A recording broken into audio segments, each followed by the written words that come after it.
Hello, hello, hello. Good afternoon, good evening, good morning, wherever this greeting meets you at the world. This is Mohammed Shilon coming to you from North Carolina, as usual. Today is Sunday, February 25th, 2024. And as usual, we get a 2-hour show. We're starting at 3:30 our time.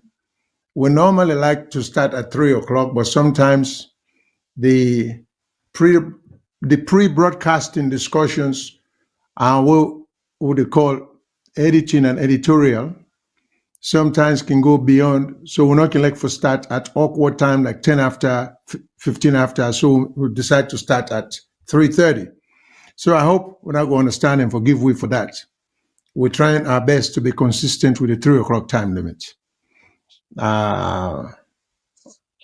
So that said, for those of you who can listen to this show, want to understand the ground rules and the purpose behind this show is mainly for bring up some troubling issues and trending issues where they go on at the country, not with the intention of bad mouthing the current government or any government, but for just caution, for raise caution that we're heading in the wrong direction and it does no good to the country. If some of we get the opportunity for sound the alert, not say anything about it, because that is not the purpose for which one engages in programs like that. Now, so, and again, as soon as I know, we always get some numbers we need to announce, or we usually announce to people them in case you want for call in, for get an understanding. I'm sure some of you already listen to a show, when I get a clear understanding of where to call and the time limit or limitation where they on the calls, would they give 3 minutes for you for get your point in. If you are unable to get all your points, your comments, your questions within the 3 minutes, we strongly and respectfully urge you to beware of the limitation. Stop your comments. If you want to get back on the line by calling back again, it's always welcome. You can call as many times, but we just try to avoid keeping too many people too long on the phone lines, because I'm holding on the phone or being held on the phone line for 1 minute, it can look like 3 minutes. So if you hold for 5 minutes, it's almost you get this feeling like you hold for 15 minutes and it's too long. So we try for let people not get frustrated and say, well, I don't like for call, because if when you're there on hold and they keep you on hold, it seems like they forget you. So we, the host, are always trying to even shorten and give preference to the callers so their views will be heard. And as we always say, this is a cautionary type of show, not critical of what's happening, but for draw attention to the fact that we may be heading in the wrong direction or we need course correction. So that's the purpose behind it. Now, there are those who may misconstrue the purpose or who may deliberately divert or characterize the purpose as trying to just steer confusion, but it's not so. All right? If we all love the country, we all be concerned how it's being run and how top officials are conducting themselves, from parliament to the executive to the courts, because these are the three, with the top of separation of power, these are the three main institutions then, in addition to lower institutions. So if we always must guard against excesses of the exercise of power. Now, let me go to some of the numbers then. One I can able reach with. If you are calling from North America, which includes includes Mexico, Canada, and the US, we'll get a toll-free number. We now 1-866-944-7722. 1-866-944-7722. If you are calling from the UK, then it's plus 44 20 plus 44 20 8089 1455. Again, plus 44 20 8089 1455. If you are calling from Australia, the number will be plus 61 2909 84337. Plus 61 2909 84337. If you are calling on WhatsApp, WhatsApp enables you for call anywhere in the world or from anywhere in the world, free of charge. That would be 1-343-997-5828. 1-343-997-5828. And we also get a radio station in Freetown because, you know, this, with the Talk Creole at this show, because primarily is geared towards Sierra Leone, but it also enables other Sierra Leoneans abroad or in the diaspora for be able to participate. So that radio station is 91.9 FM, 91.9 FM, and can only at the moment be heard in Freetown, in the eastern part of Freetown. Maybe one might be able to get it at some part of the other part. Okay, so that said, with topics today is going to be, the main topic is going to be how do we unite ourselves in diversity? How does the country move forward? Sierra Leone's path forward amidst political tensions. So, and we say diversity because we get ethnic diversity, and we say that is becoming a foundation for dissension. So, how do we manage diversity? That becomes the responsibility of the government, because whoever runs for the presidency or parliament, they know say we'll not get one tribe in Sierra Leone. We'll not get 2, we'll not get 10, we'll not get 12. We'll get at least 17 tribes. So when you run for the presidency, you do not run to become president of a tribe. You know, and so what expertise do you bring to the table? These are some of the things we get for being asked whether they want to be president. How are you going to make people feel that comfortable, that they are not victims or being victimized because they do not belong to your ethnic group of preference? You know, and so if you give preferential treatment or opportunity to one ethnic group unduly over another, people are concerned about that. They want to, because everybody wants to feel protected by the government, and every government with the kind of power. Now your duty for make people feel comfortable and protected, you know, when a duty. So when a kind of power, part of our responsibility, primary responsibility, is to put people at ease, you know, not to make people then feel uncomfortable.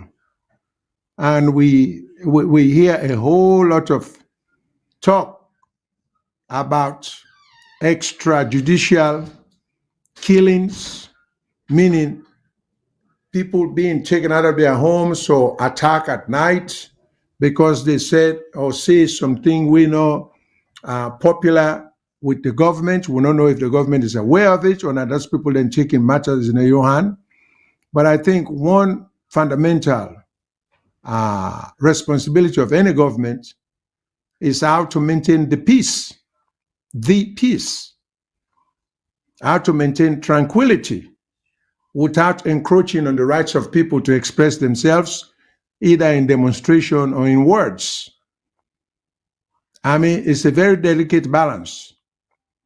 Democracy is not only for go cast vote. There are very many facets of democracy, and we therefore begin for learn and practice them thing a day. But you cannot make citizens then become so restless as to being afraid to even express themselves without any harm to government. Just expressing yourself should not land you in public. So, and the main topic Dandy, for today, now we get a distinguished and able person in the name of Mr.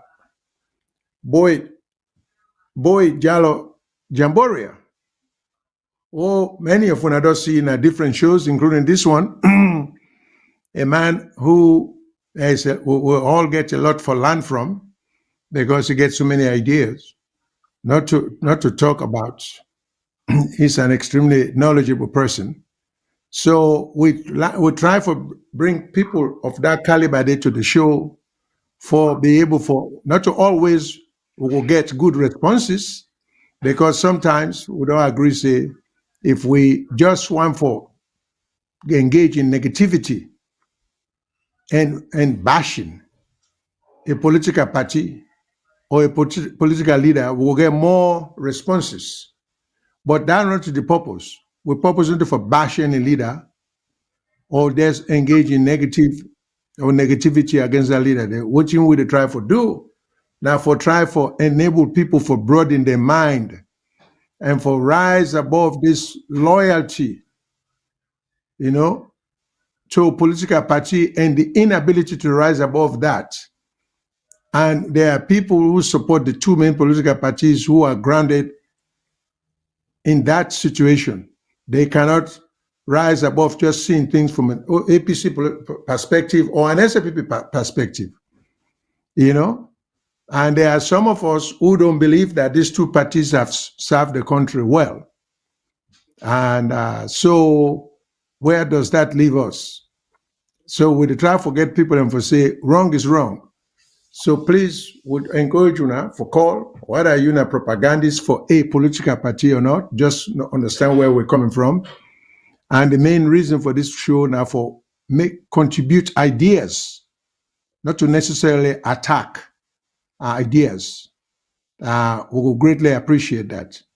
With that said, I want to turn it over to my visiting host, Mr. Jamboria, for introducing himself.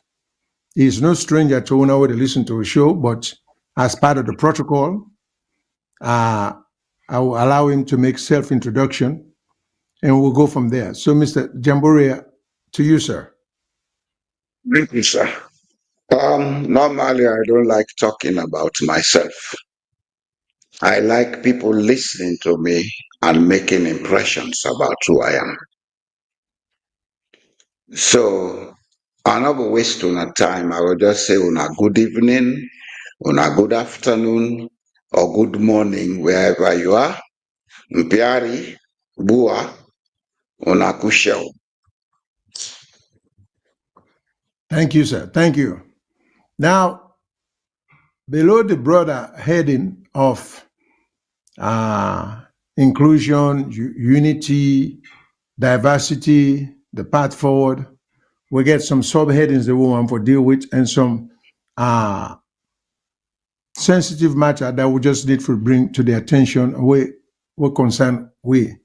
Number one, we hear about the arrest of a journalist called Emmanuel Christian Thorley. I think the editor or maybe owner and editor of the newspaper Night Watch newspaper.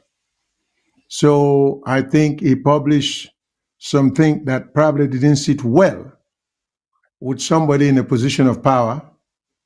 I can only say within the current government. So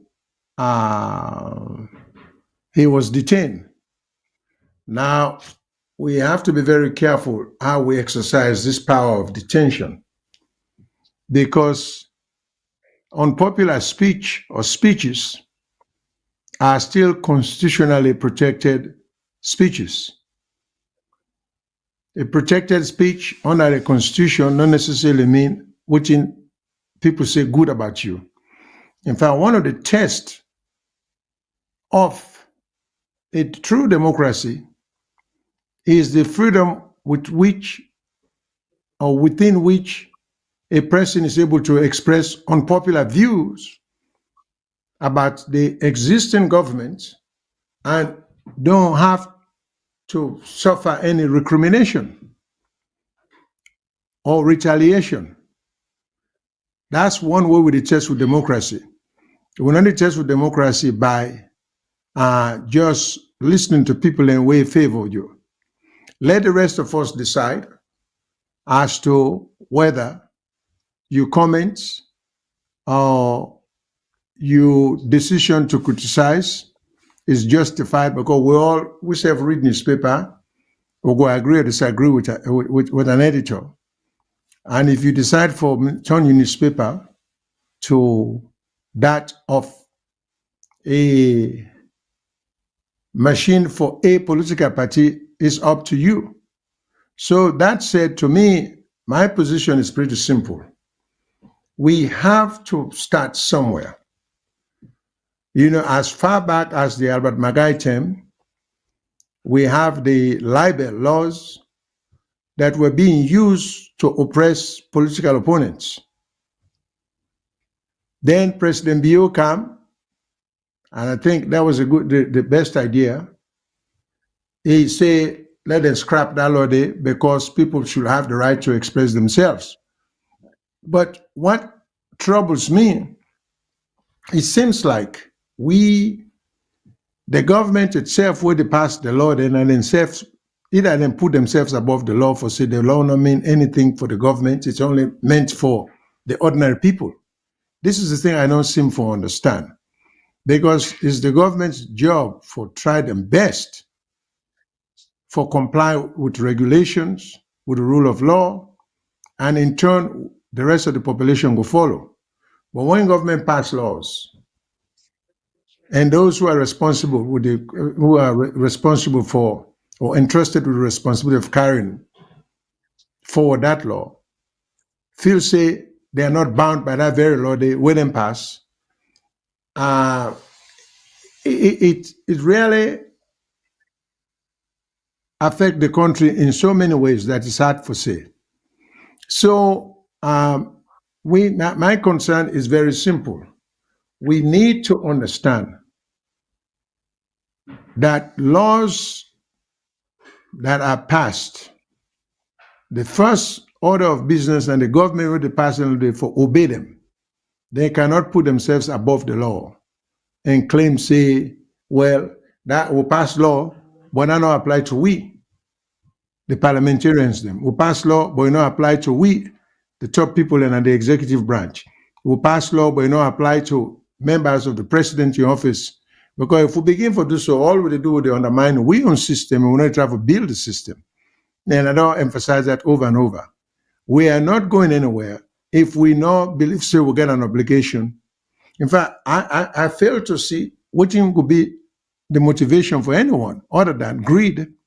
Why else will anyone want to be president or go into politics, for being mayor, for being city council person, or town council, or district council rep, if the only reason you want that now for just get the power, but you care about whether that position that you fit for make a meaning, good true meaning of the people in lives. So we are just talking about incident there because the arrest of the journalist, anyone who cares about democracy should be troubled by it. You don't have to know him. Okay? You don't have to agree with him. But it's in your best interest, because what people do not realize, if you belong to one political party, you feel this arrest is okay. All you're doing is you enable the police and the government for use strong arm tactic in silencing and people them we not the lavish praise on them, okay? Or people them where they express themselves politically, not necessarily making any kind of threats. So all you to do is enable the government, you to give the government power where they not get, will for be challenged. And I've always also said, we hear civil society, civil this and that, but what good is civil society and we on setting? You know, if there are no legal means by which people then can go to courts and raise issues, enforce the courts. Because I've always argued that the courts are being given tremendous leeway, you know, because people should be, there should be public interest lawyers by now in the country. Law, you know, we're going to take up some of them matters here for challenge the legality of the exercise of the authority here, you know. So when somebody prints something in newspaper, because in the 60s, this is what used to happen. The Abraham Takis, you know, and others were picked up, but that was being done under the libel law, which again, that of itself too was a contradiction, because that's because we were operating under the common law. We were not operating because we never get a federation or a federal system or a constitutional system. Because otherwise, if the libel law was a civil violation, it should have been argued that that did not create any basis for someone to lose his freedom of movement and expression by being arrested. You violate, you know, somebody say you libel them by publishing something that is untrue or patently untrue, that you should have known and you knew what you were saying was false. The worst that should come out of it is a civil liability. But because we didn't have a system of law whereby, well, first of all, we were operating on the system of parliament is supreme. Any law parliament passes, you know, parliament has a right to. But now we operate on a constitution.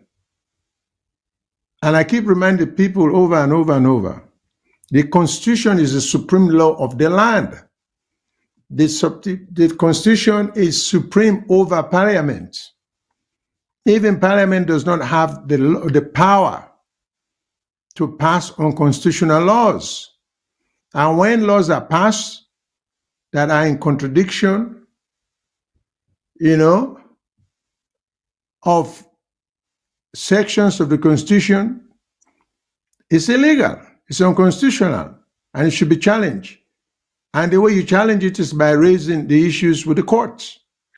But we've given the court so much latitude. And then, of course, some people say, well, we're being realistic.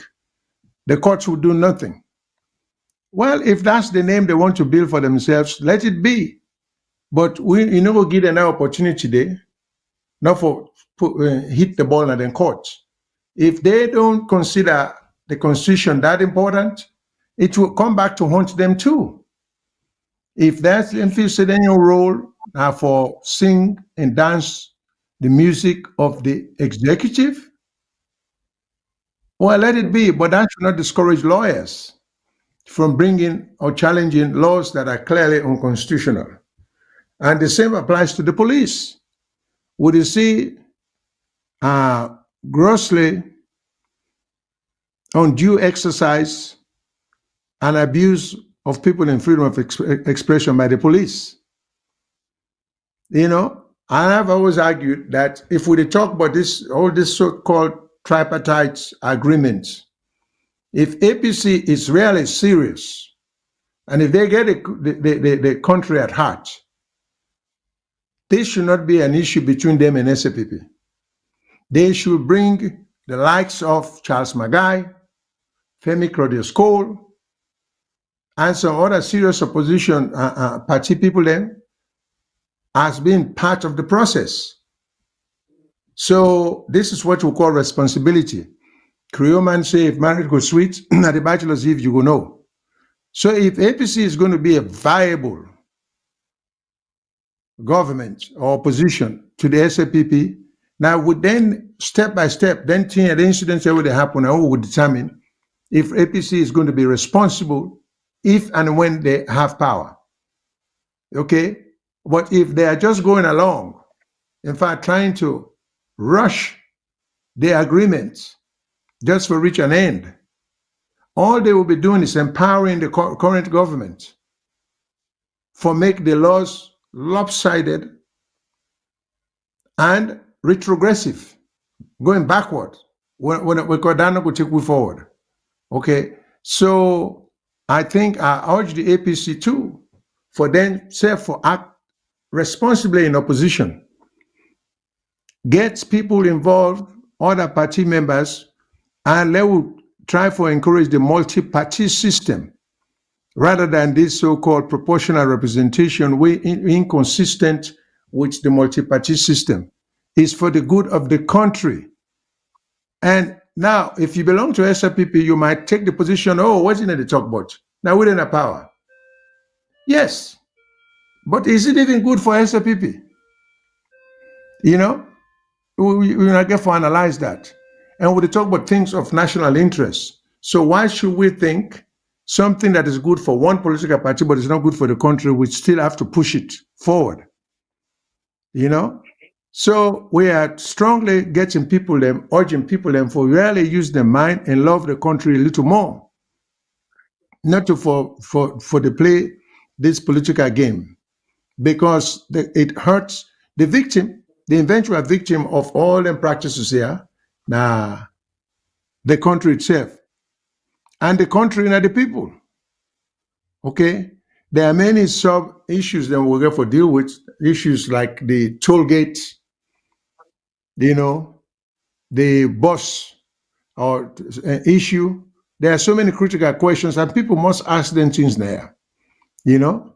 And if procedures were followed by the toll gate, we have a situation where you have a minister who I understand was a university professor, was an intellectual by the degree he holds, or is an intellectual, as a matter of fact. Now, people don't go and get PhDs unless they want to belong to that class that I usually refer to as intellectual. So when you get a PhD, like the Bible says, to whom much is given, much is expected.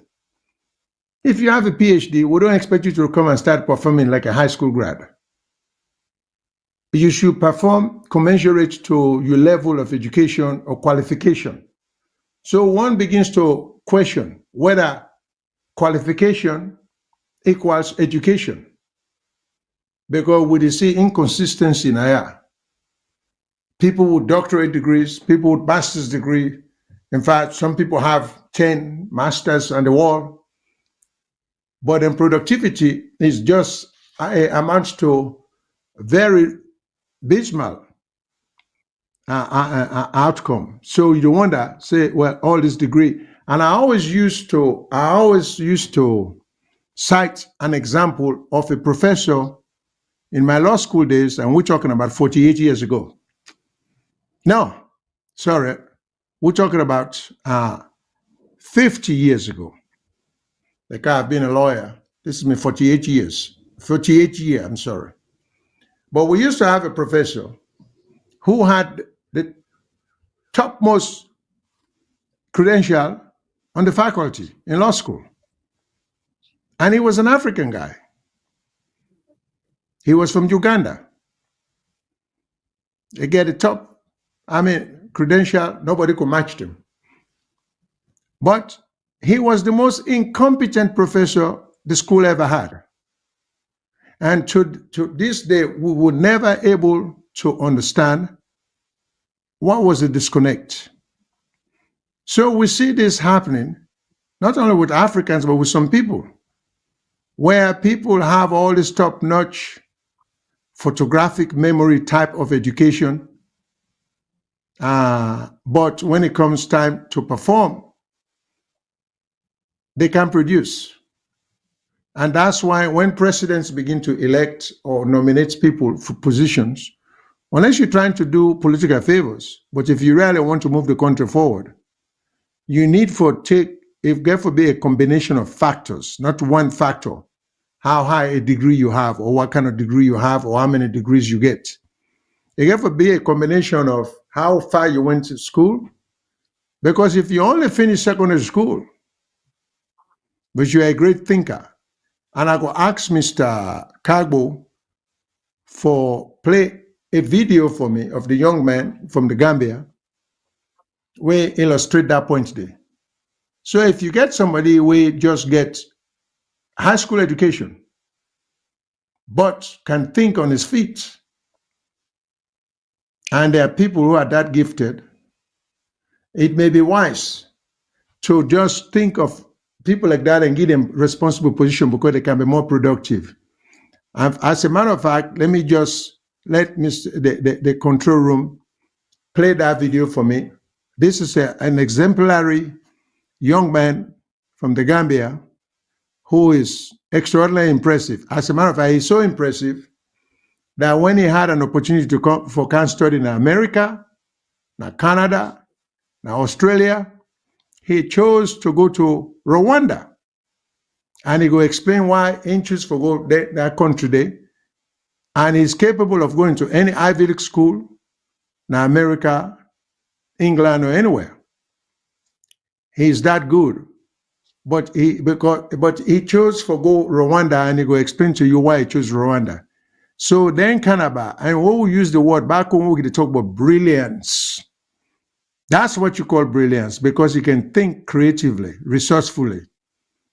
Not to like we own type of brain wisdom of we. You get people who don't memorize the whole Quran and can read the Quran from back to front, from front to back, and get extraordinarily high retentive memory, because you get forget good brain power for be able to memorize the Quran, which we know a lot of people do. But that does not equate productivity. That does not equate creativity. That does not equate resourcefulness. So we try to forget people who can think. So let me ask the control room for play the video of this young man, and then we'll go move forward. Then I go pass on over to my co-host.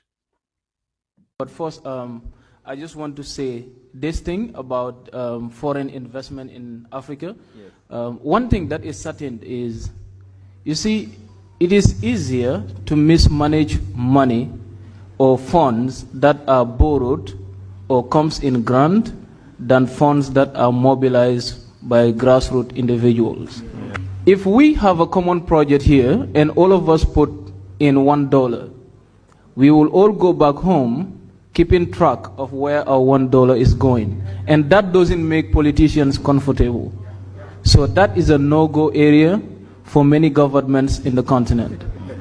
Now, when it comes to the infrastructure in Africa, we have to understand that we cannot get the world work for the continent, as in my friend's words, unless and until we have the infrastructure that attracts them to work and get something remaining.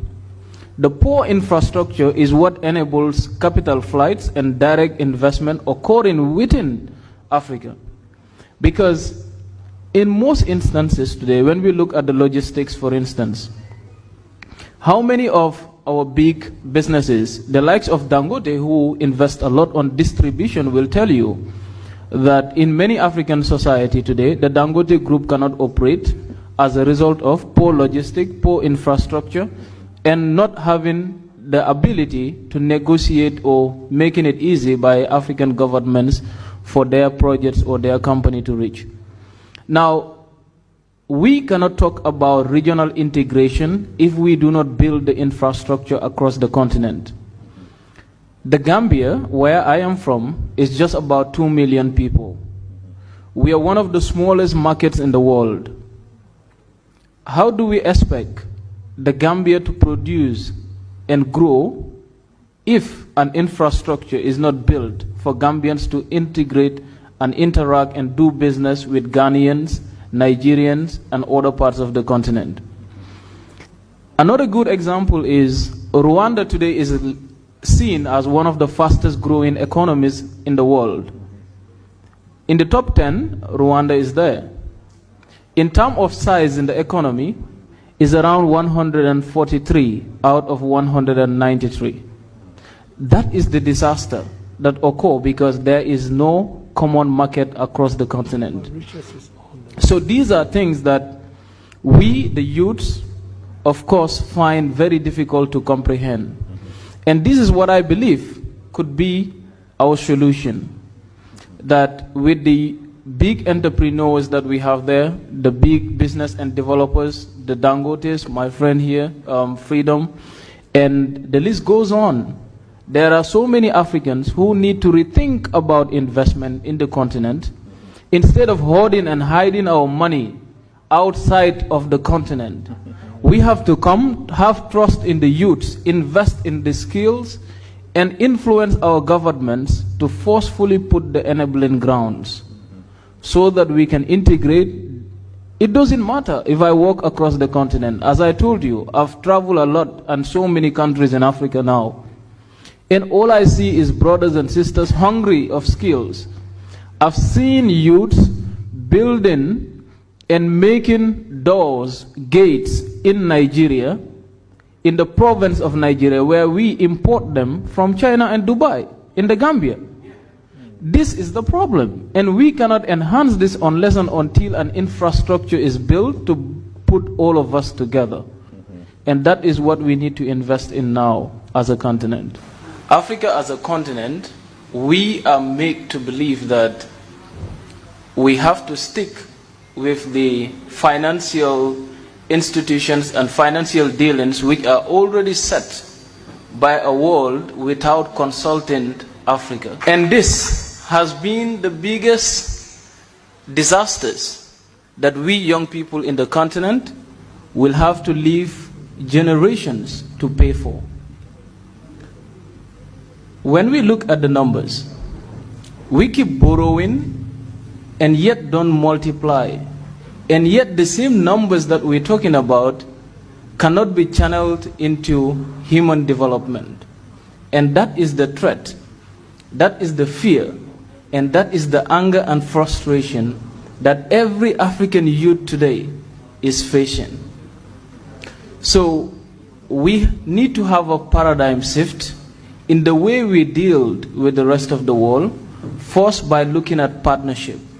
But then a key important element will be, how do we capitalize on wealth generation within our own environment without destroying it for future generations, but at the same time have an independent Africa that is fit to produce and distribute for itself evenly. But whenever it comes to the numbers, I am telling you that not just myself, but the 450 plus million youths of the continent are all living in fear of a debt we have to live and pay for. And it has not done anything meaningful to our life and for generations of Africans to come. The first important aspect that we need to invest in as young people, and this is what I've been doing for the past 2 years, is to invest in the mindset. It is not all the time the skill set. We have young people that are dynamic and have skills and can change the paradigm. But how do we change in our thoughts and look inward in the continent to make sure that Africa is able to produce for its own? By December around 2019, I was offered a scholarship to go and study abroad. And this is for the young people. I toned this down and said I wanted to remain in Africa, to study in an African university, to study in an African country, to better equip me to build on those bases and understand Africa more integrate and interact with the young people out here so that we can shape the future that we want. From that day till now, I've engaged thousands of young Africans on dialogues, intergenerational dialogues, to provide a blueprint that we as young people can rely on for the sustainability of our continent. All right. Now, who will not be impressed by this young man? And look at his delivery. He's not reading it. That all comes from his mind. The university he goes to did not make him. He was born to be just that understanding, thoughtful, creative, and everything. So there are thousands of people like Usman, this young Gambian guy, well spoken, very clear, has a clear understanding of what is good for us as a people, us meaning Africans, what is good for us as a continent. So you don't have to have a PhD to think like him. And in fact, some of the thoughts he's expressing, even a PhD holder may not be as understanding and clear and with such delivery as he is able to. So this is the point I was making. This is the illustration. So there are people with good minds. But what happens if you are raised in a country where that mind is not put into use? That person is subject to two choices. You either stay in the country that refuses to make good use of your mind, and then, of course, make no meaningful contribution to your country, or out of disgust, disappointment, maybe anger, left and go abroad and give you talent to a country like America. This is why America is as good as it is, because they ain't get the smarts for understand, say, human beings, we are like a plant. You get for nourish the plant, meaning you get for nurture them, you get for water them, you get for get the weeds, the grass them around them, you get for pay attention so that plant they will grow up and produce what is meant to be. So when you look at this young man, everything is said. Now, when have we even heard a minister? I mean, I want everybody to listen to this program for think of any government we've ever had, where to express a vision as succinctly as this young man for we country or the African continent. You know, because Salomon, we on book now we multi-day mostly. You know, like me former colleague Kutubu can say, Salomon will tell you how Ingo Cambridge, he beat all the Whitman them, you know, again, you know, I ain't make the highest grade. But if you put him for perform with them Whitman today, he will be the least productive because there is lacking in creativity and resourcefulness. And when I say Salomon, we're on a Salomon, so I'm included in it. Okay? So I'm not exempting myself. But would you see the effect of we, in Creole, we say cleverness, but with smartness? It's unproductive. So that said, let me not eat up all the time because time flies very quickly and this is a 2-hour show. Let me turn it over to my co-host, and if they get anything to add or contribute to it, then they will move on. Yes. Do you hear me? Yes, sir. Clearly. I would like to take a little bit different route. You see, one thing where Usman say we're very clear and correct is about the mindset. When they talk about diversity, diversity exists everywhere. It exists in every place of work. It exists in the home. You, your wife, and your children. You have diversity to meet every day. Diversity is not only about linguistic differences, because I always refuse for say we get tribes in Sierra Leone. We don't have tribes in Sierra Leone. We have linguistic groups. Because we don't get two cultures in Sierra Leone. Now, one culture we get. If we get two cultures in Sierra Leone, then we go talk about tribes. We go talk about ethnicity. You go Kailang, you go Kabbalah, you go Pujang, you come Freetown. It's the same way we cook our food, our everything. Even to we native costumes, so they say country clothes. Maybe the northern people, them, what they call themselves Limba, then they use color for make it look red. The southern people, then they use different ink for make it use red. They look different colors. But the country clothes now the same way then they make them. With the same wool, or they say cotton, and the same loom. We don't have ethnicity in Sierra Leone. The problem, and I always say, we the intellectuals, and I want to redefine intellectuals. Anybody who don't go through school and go to a first degree level is an intellectual because education stops at bachelor level. Everything they do after bachelor level na specialization. Anybody who go through, they get a bachelor and get them properly. You are as educated as anybody. I agree. What they do beyond that na specialization. You they specialize in a small area. But everything you need to learn, you have learned it. You specialize and research to build up on ideas that are already learned. So when they talk about intellectuals, now broaden them to every Sierra Leonean will go university.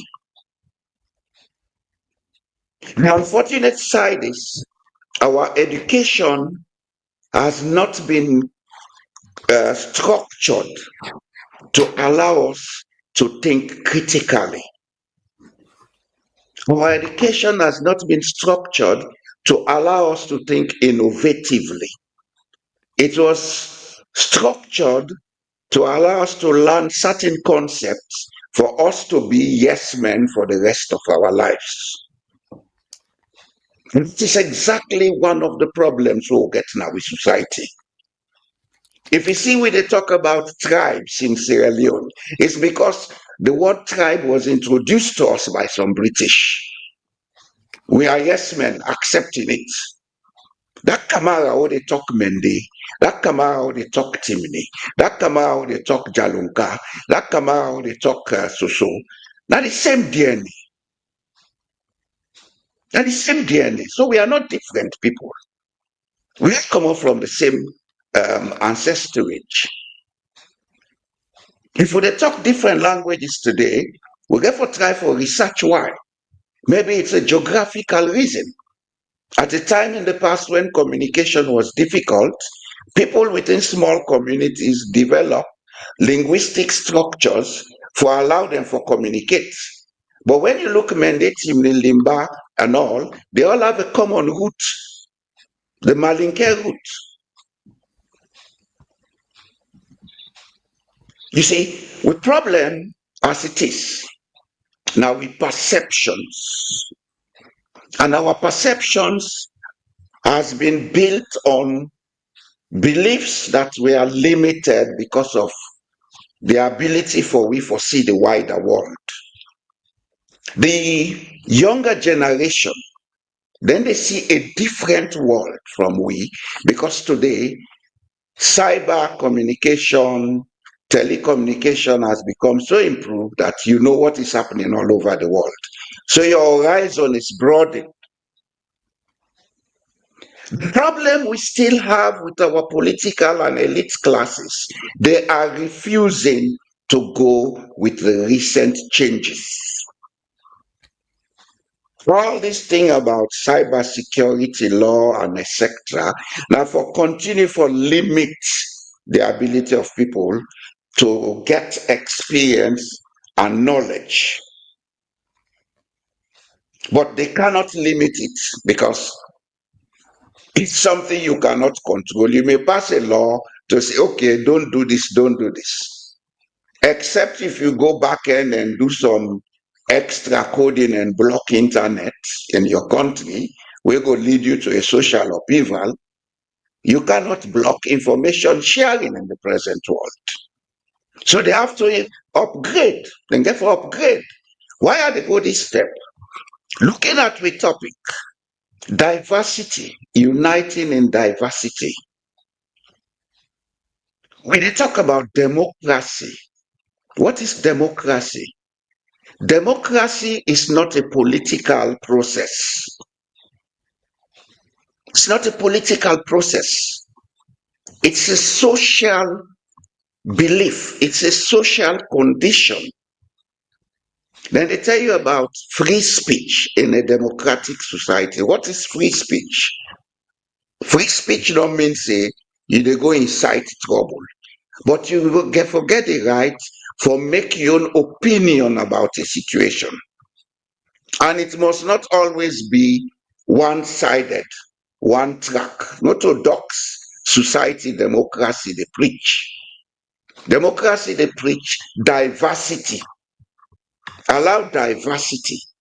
Let people say what they want to say. Learn from the rubbish they say and make whatever you have to make better. I remember when we were going to school in the 70s, and I think up to the 1980s, the Sierra Leone Broadcasting Service, where now then they call SLBC, the last you know them in the play every day, now the poem Desiderata. Desiderata, now an advice for democratize. It said, go placidly amidst the noise and what of the world. Listen to the dull and stupid. They themselves have something to say.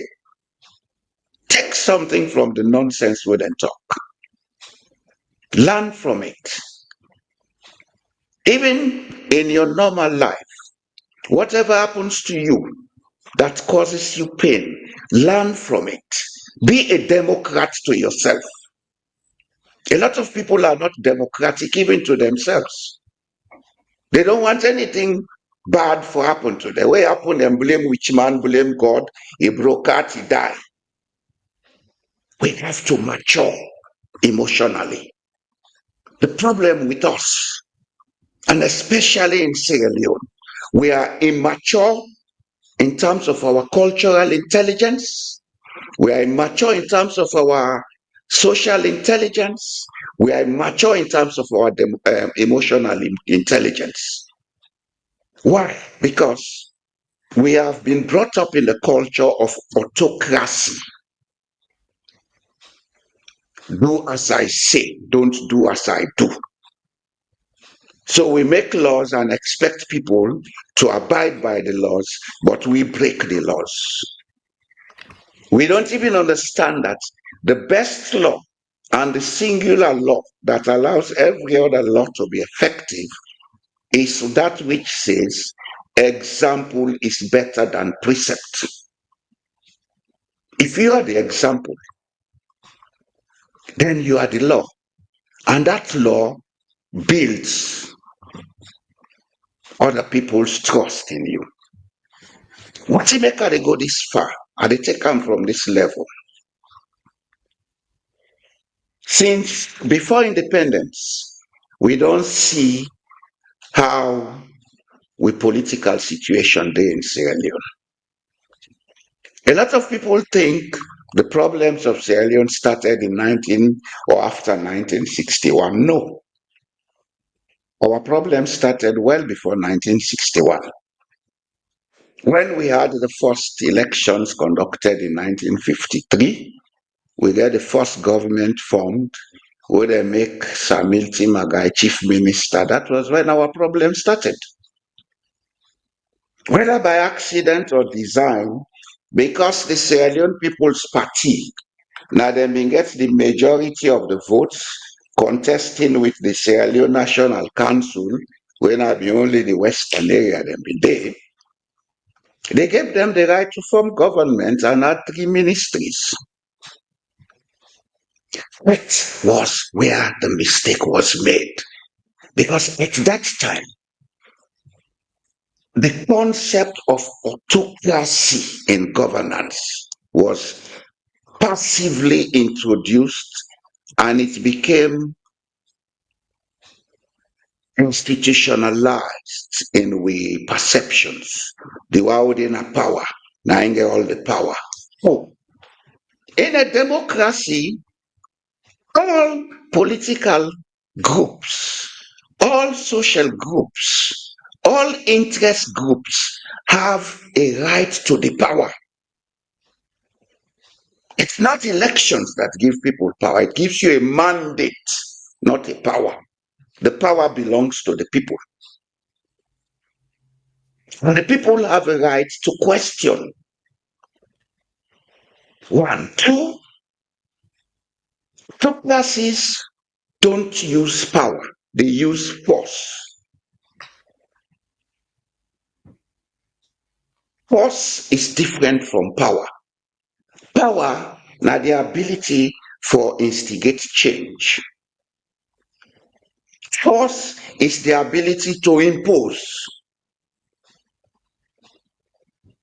And what we have in Sierra Leone is the use of force, not power.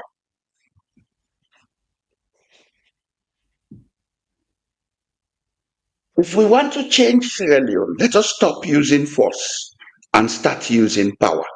And what is power? Open up, allow free speech, allow institutions and systems to operate. We should not be talking about a minister going to make a statement about toll fees. We should be talking about an institution dealing with the issue of toll fees. One person cannot be an institution. One person cannot be the system.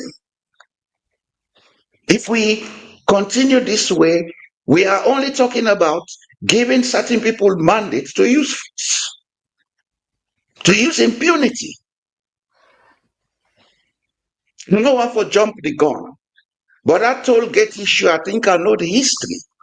Way back to 1987, 89, when it was agreed that we should have toll fees levied on any road that is funded by an external fund. But how it is implemented is wrong because we don't understand the difference between use of power to instigate change and the use of force to institute impunity. And that's where I always blame the intellectuals. You know, they talk so. I never attend university in Europe or America. I did some courses here in Bergen. Yes. But I don't have a master's from a European university or an American university. My education was basically in Africa, like Usman is saying. But why do I think differently? Because I have the will to think differently. It's the will to do something that we don't have in Sierra Leone. People circumvent the will because they think it's the easiest way for them to make benefit for themselves. And nobody is making benefits as it is now. Because whatever we say, everybody is suffering from what is wrong now. There is so much insecurity. That alone, that emotional state of hyper thinking, now suffering in itself. I let you get billions of dollars. You don't know what is coming tomorrow. Here, I know what is coming. Back of me is a glass window without no metals. I know nobody can come and smash it because the society is structured to allow institutions and systems. The society is structured to allow free speech. Anybody can tell the Prime Minister of Norway to go to hell. Nobody slaps him for that. Yes. The Prime Minister can meet in a boutique, I say, I did not cut line now. Wait for me. Nothing comes out of it.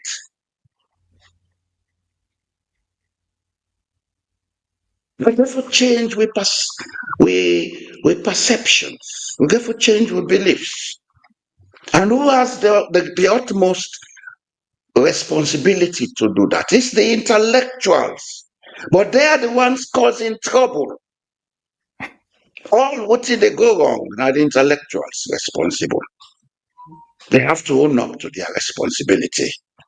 Development is not about infrastructure alone. There is more to infrastructure. When you talk about mindset, not only how they think they go, the ethics, the standards, the morals, the ability for look say, this man may be speaking a different language, but we're all the same. I have to tolerate him. Yes, sir. Let's have the caller. All right. Yeah. I will Before I take continue the call, after that. I just want to remind everyone.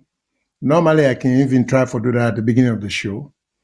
That the lines are open right from the beginning, as after the introduction. You may even call even before we even get into the substance of the show. I'm not recommending that you do that, but if you have something pressing, you could do that. So the lines are open. For those of you listening, feel free to call. So let me go to a caller. Hello, caller. What's your name? Where's the call from? Hello, Mr. Hello. Shilon. This now Omar the call. Yes, Mr. Omar. Thank you for calling. Anyway, thank you very much for reminding me again. The only thing is I not say the different, the time different between we are on and that. Yeah, it's already 11 o'clock. Some of you for graph 5 o'clock for go. I just make my own contribution quick, but on later about the way forward. The way forward na Sierra Leone. And for make we left politics na politicians there. Make the journalists and do the journalism. The civil society do the work as civil society. The Sierra Leoneans play their own part as Sierra Leoneans. I feel so if we do so, that we all the way forward that. So by then we'll get credible a body the way go all the government to accountable, where people not go watch them that one year and feel say they were in opposition. Because the system we don't get now, anybody who hold the government accountable, anybody asks question, automatically you don't become an opposition. That's not the system and we don't get Nasalo now. And we for try for change that. You know, and we all agree say, even we neighbor, then we didn't we under, even though they change from civilian to military, but at least what you will say development is still they go on. You know, any day where you watch now Guinea, they see development, they see road, everything they go on normal. Even though they change. Why? Because they get one thing they take away from them, they get strong civil society. The Senegal ultimately they reverse the decision as strong civil society, then say no, we no go green, and the court listen to them. So I feel say Sierra Leone that now for concentrate on. And the article they write like this man, I feel say if I see journalist he write on that say opinion, they go next opinion, nobody no go arrest them. But when you as a journalist, you write like a politician, sometimes it can questionable, you know. So now we left all this, now we act as Sierra Leoneans, now we left this politics for politicians then. I mean, feel say if that happen, we get legitimate question in that country for ask. For now, Mr. Shilo, I don't know if that don't come to our attention. The one airport who get regional airport in that country, we know una day before we know them till the Kenema airport, they don't go demarcate for seller. Now as they talk, so they don't demarcate a long time before the election. The land minister don't go demarcate that place for sell the place. Or he gets some kind of fraud and explanations the way it. We need to ask questions. We just engage on this SLPP APC talk. The Toro Donka, when a legitimate issue, we don't turn into politics. We need to ask questions as Sierra Leoneans. We need to ask questions as civil society. The fourth estate need a right to for right. Everybody just concentrate on politics. We know say yes, without politics nothing going, but at least now we left for the politicians. We get questions there for ask. You know, we get questions there for ask. Look, that man don't go demarcate that place there right now. People in the come up bad and no big they come up for the place. Kenema airport. As I tell you, so don't go demarcate for the election. You see? Then say they sell and they go give airport to another place. Who say nobody need to explain. That place, the minister don't go down a bit in the media. But we not concentrate on that. What we concentrate on APC, SLPP, all man not to politician in that country. You know, even the civil society where they can have politics. SLPP civil society versus APC civil society. SLPP police versus APC police. SLPP soldier versus APC soldier. SLPP civilian versus SLPP civilian. Uda na the independent Sierra Leoneans. We not getting that country. I feel the way forward now that Lord, we try for simmer down a little bit of the political tension. We concentrate on nation building as Sierra Leoneans. Let everybody come on board. In respect of your political party where they, region where they, all come on board. We support voting good, voting bad. We condemn them objectively. I feel so if we do that, not all the way for that. But if we left this, just like a man married 2 woman house, it's stress don't on because you know, say in the fact themselves in an enjoyment he gets. So I feel saying at that position we don't find ourselves and we forgo again to drawing board as Sierra Leoneans. Thank you very much. Thank you very much, Umar, for calling. Yeah, and so, in fact, these are some of the advantages then, because now that Umar does bring up the airport in Kenema, I didn't know anything about it, so we all learn from each other. But I will comment on that. Let me take another call. Hello, caller. Hello? Please state to say the call from. Yeah, hear me? Yes, clearly, very clearly. Okay. Yeah, because I don't understand waiting this caller in the talk for left politics na politics and for left civil society na civil society and left this na this and I don't understand what they talk. Maybe they beat about the bush. Because now we they vote politician they in. If they do wrong, we no comment. That means then they continue for do wrong. Waiting for saying up for at least in the program where Mr. Waiting himself the talk about from make Samuel Tino about my guy whatever. And they everything starts. Mr. Jamboria. Now party politics, now we for avoid another country day. Now we don't take from the one party politics. Now make we have to wait for talk about Senegal. Senegal not ever get party politics. We for where we fight for independence. Now party politics we don't start with up till now. Now it cause the problem. So how we for come out of the party politics now for focus on the country. Now that we for debate try for bring a knowledge we go able to change that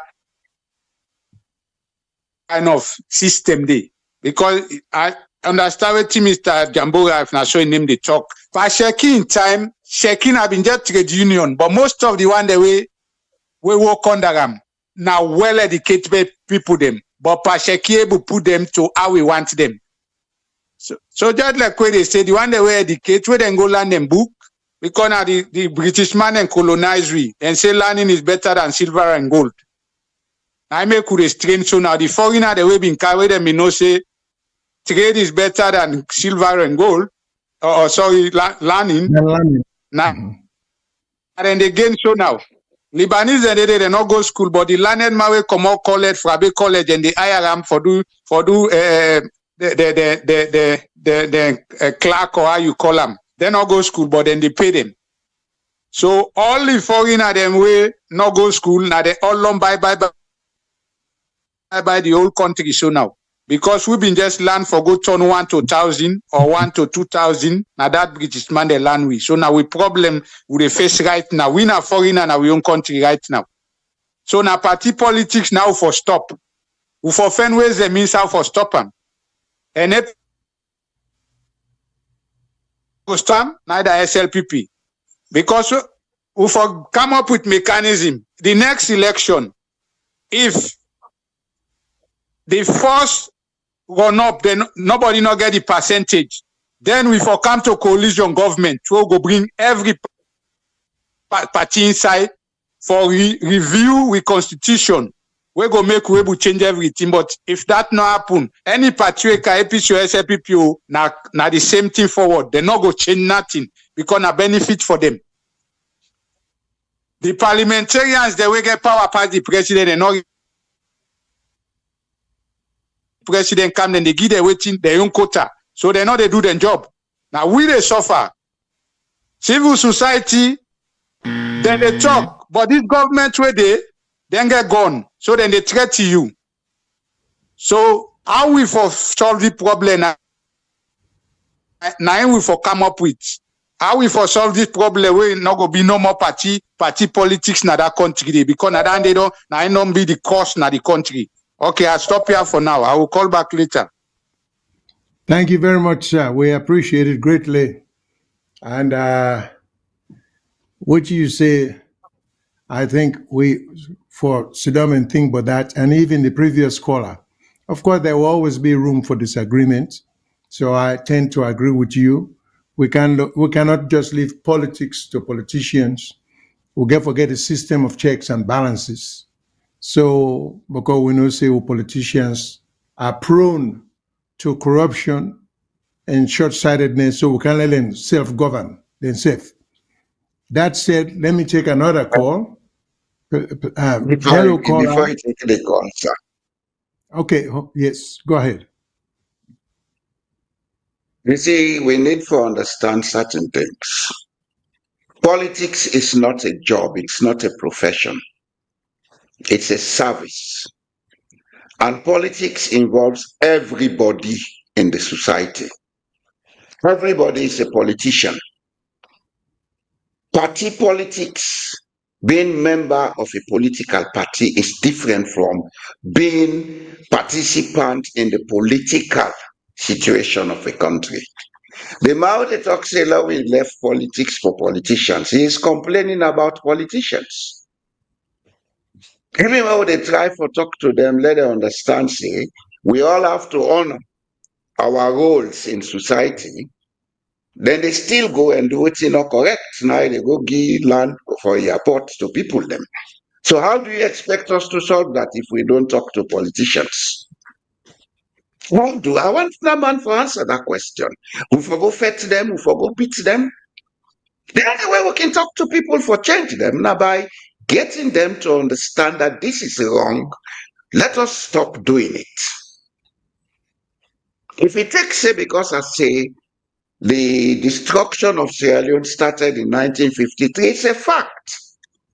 As I am talking to you, my friend, I'm doing researches to write on the social and historical situations in our country where cause we for be stagnant. Whatever happens in Sierra Leone today not happen overnight. Whatever is wrong in Sierra Leone today is a product of long range of doing things wrongly by a class of people we support for do things rightly. And that class of people is not only the politicians, it involves everybody. We get the ability for qualify for think properly, those we call intellectuals. I am one of them. I take responsibility. And I have to say it to my colleagues for them to understand that we have not done well to our country. This is one of the way forward. We therefore begin own up to responsibilities. No, not begin balance. Hello, left hand, they give and they. Why well now all man they suffer. If politicians know they do well, for tell them say they know they do well. If engineers know they do well, for tell them say they know they do well. If teachers they know they do well, for tell them say they know they do well. And as a matter of fact, everybody is a politician. Even in your home, you get for practice politics. If you not sabi the politics na your home for balance between your wife and picking them, sooner or later then go kick you na door. So they begin to refine the way they think.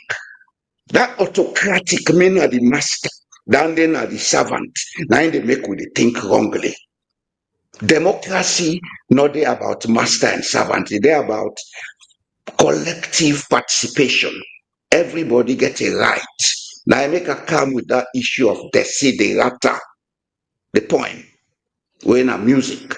Everybody get a right. And I'm sure that man we call they talk about left politics to politicians in society where they see how everybody they participate in the welfare of the society. We need for begin get them things here right. We cannot be doing the same thing and expecting different results. You know the work. That's the definition of insanity. Go ahead, sir. All right, let me take a caller, then I go throw in some comment or follow up. Hello, caller. Please tell where you call from and feel free for state your name. Good evening again, Mr. Shilon and Mr. Jamburia. This is Nafudi Mustafa from Leicester. Good evening. You know, I'm glad about the topic we can with, even though you don't get different dimensions, but still we know see the topic, not the topic. Waiting Mr. Jamburia talk, it makes absolutely sense about what make up why things don't really function. But make we look at these facts say no matter anyhow we explain them, we find ourselves in a situation where people in the talk different languages. That is it. That's what we have to face now and see now how we go make it workable. Because I always talk this and I'll continue for talking. Now the politics where them bundle now Africa, now the problem. This diversity is all part of the world, like Mr. Jamboria talker. It is all part of the world. It is not the family, it is everywhere. And they give countries example like even they are so in the UK. The Scottish man and the English man, they know they agree for anything. But there are laws that govern them. These laws, the way they put so, where they govern these people, now in they hold them together, now in they hold the nation together. Likewise, Belgium, Musa did for a very long time. The Frenchman and the Dutch speaker, they know they agree. They don't agree for nothing. But then get laws them, we put them together, we be say, then they work towards that. And this the nation or the state, they function. Until and unless Africa will see the problem, say now this tribe issue with them bundle say we all for choose one president. First of all, they left with prime minister. A prime minister, not somebody where they in office all the time. He can come on office at all time. Now in commodity, then make him to president. Now a president is a very powerful man. So how we will get president? Look at this thing. It's very easy. Umar, when he talks to Switzerland, in Switzerland, they get three main ethnic groups or language. They speak three languages. These three languages, then when they make their politics, then they make sure say they are represented. Not to say somebody just what he feel, His Excellency appoint. No, it ain't the law. See, now Belgium, so they get 60% Dutch speaker, then get 30% or 35% French speakers, and then 5% or so now German speakers.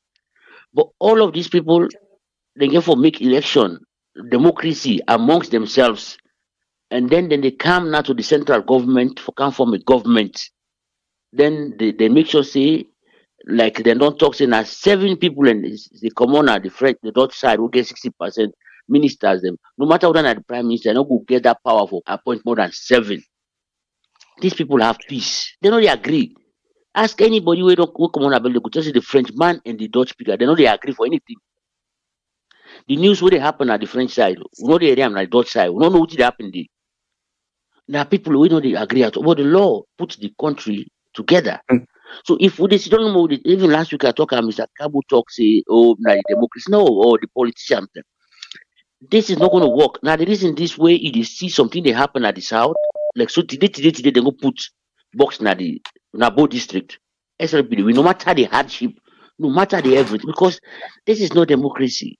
But if they begin other political parties, they within on that side, then go vote for an alternative because this one within our power not able to make sure say I will buy me rest. But for now one part, the one tribe, they associate themselves to a political party, and that political party they vote for. No matter what you do, you go put box na Kelahu. It is going to be the same result. You go put them back na Bombalina, the same thing. So if we not address that problem of the politics, if we not address that problem of the politics in Africa, we go continue to talk about this diversity, who that the disadvantage, who that they do this, who that they do that. Because the law, when they put the law, nobody know for broken. And let me say the parliament they work, but now what do they do? A political party, them they for support the party, the president you do bad or you do good, they for supporter. That is how it is it's operating. So until and unless we address these issues, we don't come up and this quagmire. Well, I think my time done. Thank you very much, guys. Yeah, but Mr. Which Mr. Fode will strongly encourage you Yes, if he sir. gets more to say for call, please. Okay. All right. I'm back again. Yes. You made some very important points and probable solutions. And not be one beats the gun for go to the solutions. Because even this country where they Norway, if you tell people say they get two parliaments, they're not they believe. Norway has two parliaments. Yes. Because we get two sets of people now. You get the one that where they talk the Norwegian, they get a minority where they talk another language they call Sumi. Then at the north. That group is like what we call the Kisis or the Sosos in Sierra Leone. Then at the border zone. Then they inside Sweden and they Finland and they Russia. For a long time, then people have been there under the Norwegian system.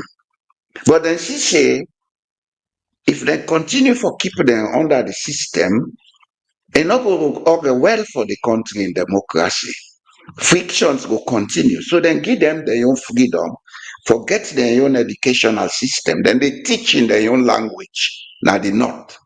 Then get their own parliament, then get their own institutions, but all they under the national policy of Norway. This is another solution that we may have in Sierra Leone. And I think, say, how we can do them in our own way now for bring about decentralization and make them more efficient. When we decentralize, now we ensure, say, we provide the infrastructure for people them within their locality for develop in their own way how they want them. Like, for example, if we say, okay, we they decentralize into chiefdoms, we may believe in, and not believe so for decentralize into districts. District is a colonial structure. We can get rid of the districts. We decentralize into chiefdoms. We're more collective.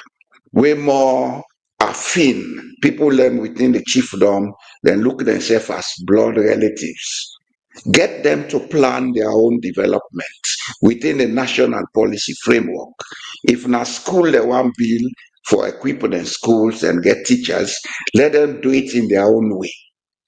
But within the national policy framework, if na hospital, the same thing.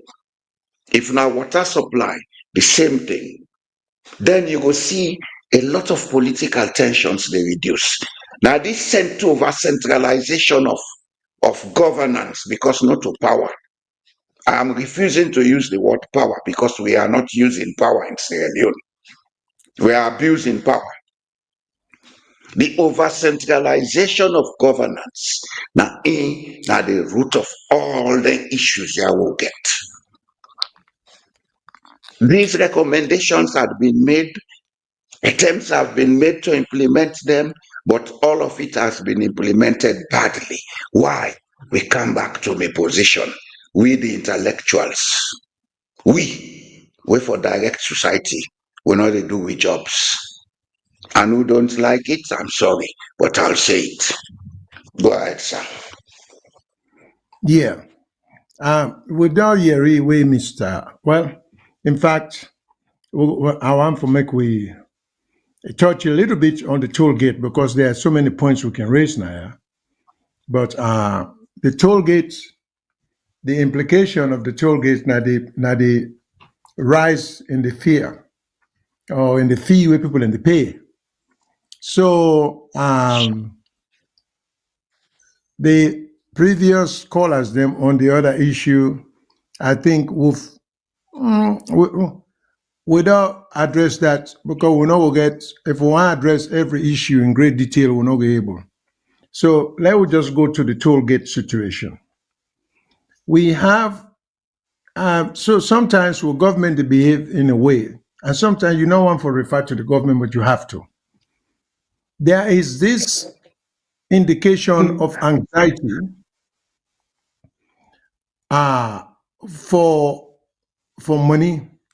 It makes you wonder because here comes under a constructive system.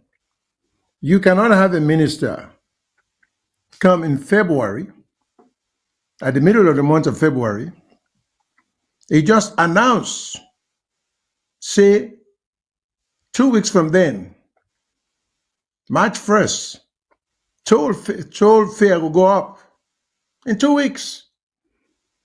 And we don't know if any responsible government really behave that way. You wonder which kind of process they even put in place. And to me, I take the position that it's an insult when you get a minister where you recommend such procedure to the president. Even if the president suggests that, you know, say, Mr. President, the time is too short. Parliament get to go through certain process. So put something, forget to go into effect on March 1st. It's much too short. And Mr. President, since we're not the government, now we for sure the prime example of complying with the law. The time is too short. And so therefore, we put things off. Now we have a minister who supposedly, I think once upon a time was a university professor.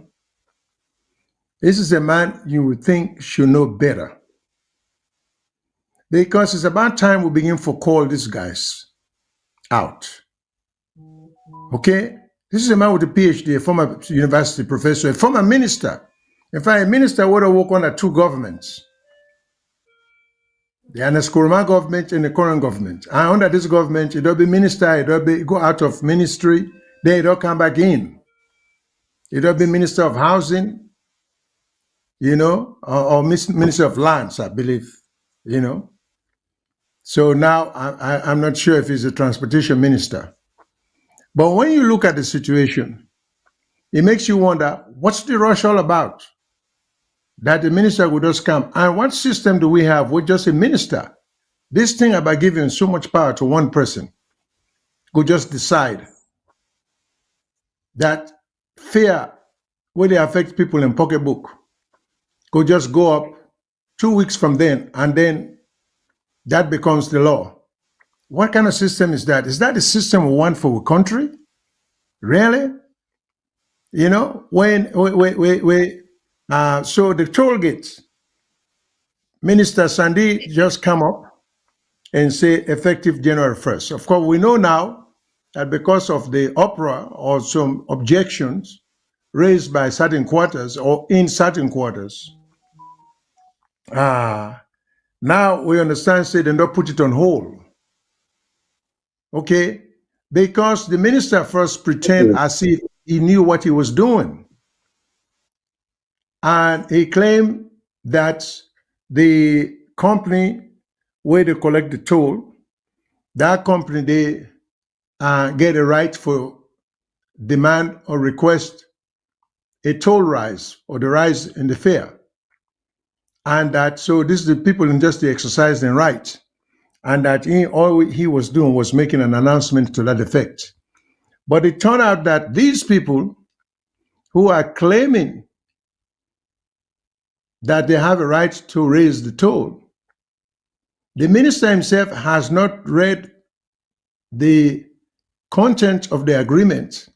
Nor do we think, or you're not familiar with the content of the agreement, nor do we think, in fact, anyone in staff don't read the content of the agreement.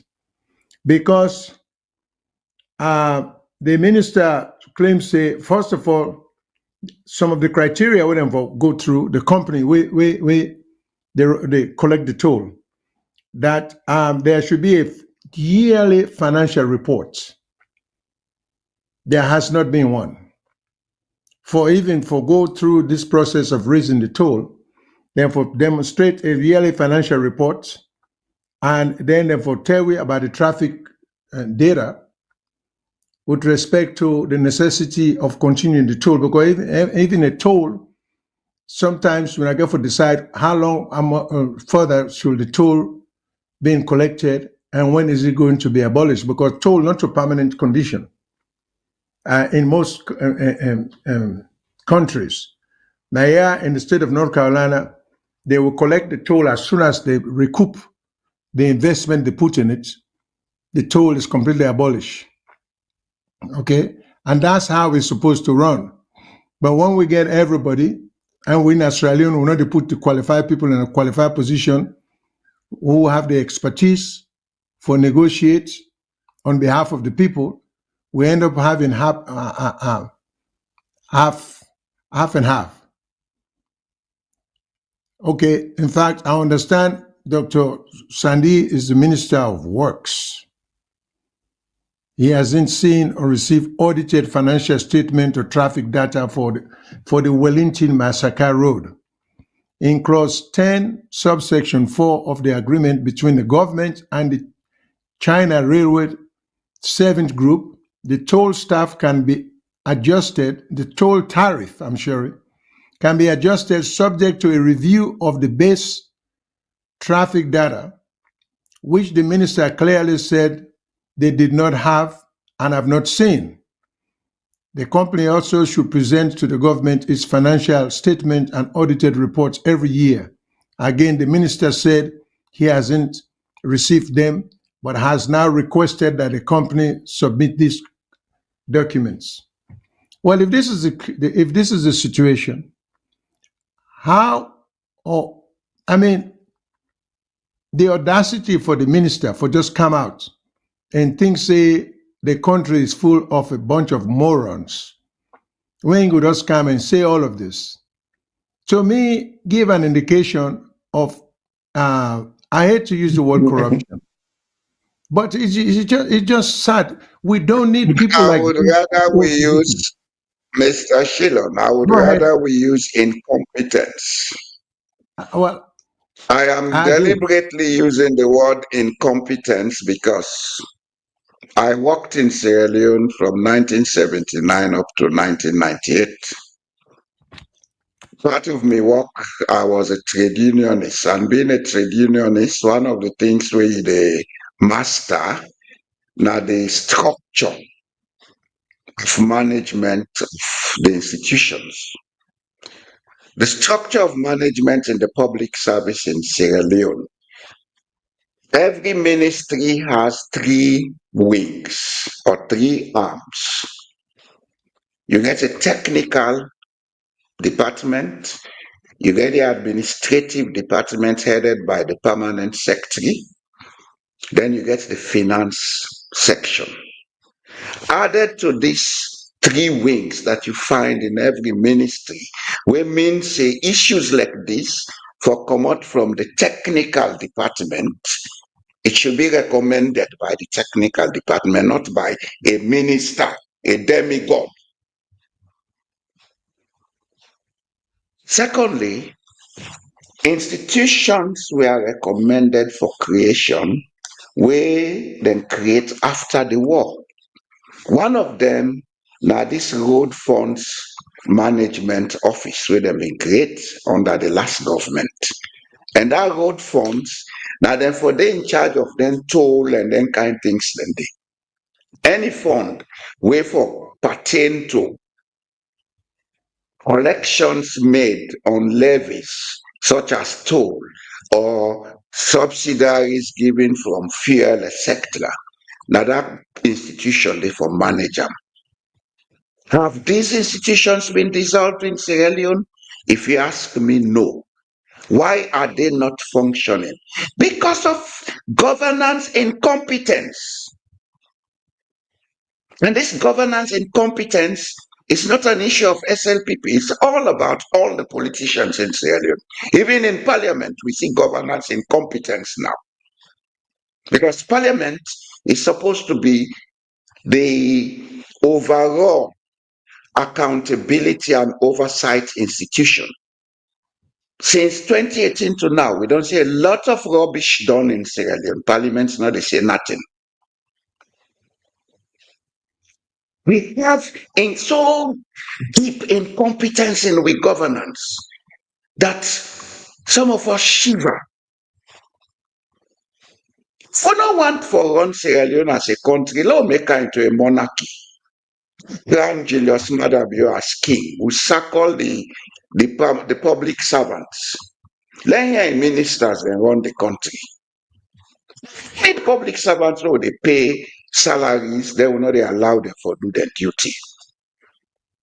The institutions are there. The structure is there for competence. But we don't make we politicians them into such demigods that then they override the law and do how they like. But when you talk people they say, no, left politics to politicians. How can you leave politics to politicians where then they do a lot of damage? How can you leave politics to politicians where they're not they govern? Then they misuse and abuse power. Then they institute force rather than manage power. This is why I always say, and I'll stand by it, the intellectual class has to step up. It has to own up to its responsibility as a class. Otherwise, our country is sunk. Over to you, sir. In fact, let me just read a comment, then I go make me a comment. I totally disagree with you that we should stop talking about politics or politicians. If the politicians have failed to highlight the plight of the poor citizen, what do we expect people to do? Well, when I hope this person will send in the comment, we say I totally agree with you. I don't think any one of us as hosts Disagree. disagree or have said that. I think a caller did call and say relevant to politicians. So Mr. Jambori had addressed that issue. They say it's impossible because we talk about accountability, and then the politicians get very bad record. So we can't just left them for self-govern themselves because we know which direction they will go. So I hope the person will call, and not to that you mean.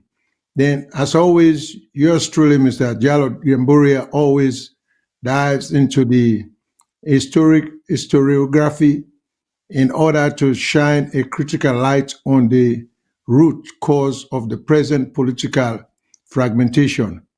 Are you listening, Salone? Well, I hope Sierra Leone is listening.